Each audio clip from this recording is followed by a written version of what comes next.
20व्या वर्धापन दिनाच्या माझ्या तुम्हा सर्वांना महाराष्ट्रातल्या माझ्या सर्व महाराष्ट्र सैनिकांना माझ्या मनपूर्वक शुभेच्छा। मला कल्पना आहे इथे गरम खूप होतंय। दरवर्षी आपण वर्धापन दिन एखाद्या हॉलमध्ये साजरा करतो, तिकडे सगळे तुम्ही येता।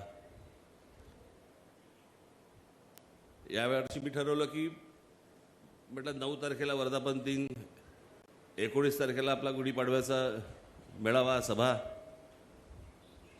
म्हटलं 9ला पण बोला, 19ला पण बोला। म्हटलं जे काय बोलायचं ते एकदा 19 तारखेलाच बोलून टाकू। आणि म्हणून मग आम्ही सगळ्यांनी ठरवलं की बाबा मग 9 तारखेला आपण काय करावं,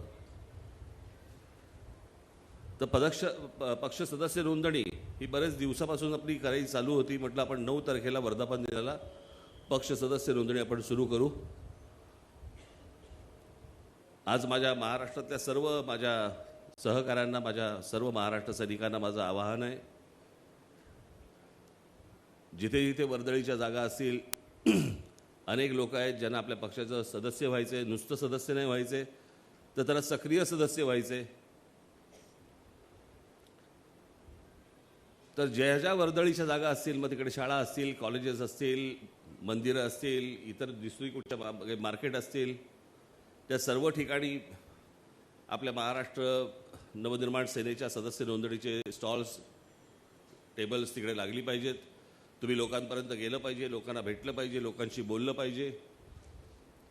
आणि अनेक लोक आहेत ज्यांना, हजारो लोक आहेत की ज्यांना आपल्या पक्षाचं सदस्य व्हायचे, त्यांना सदस्य करून तुम्ही सर्वांनी घ्या। आज महाराजांच्या आशीर्वादाने रायगडावरती आज आपल्या नोंदणीचा सुरुवात आपण करत आहोत।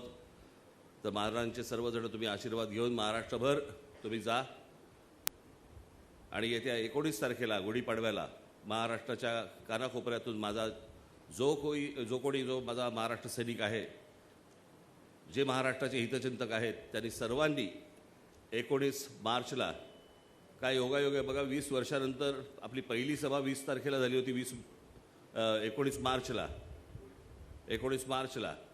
आणि आज 20 वर्षानंतर परत आपल्या गुढीपाडव्याच्या सभेला 19 मार्चच तारीख यावी।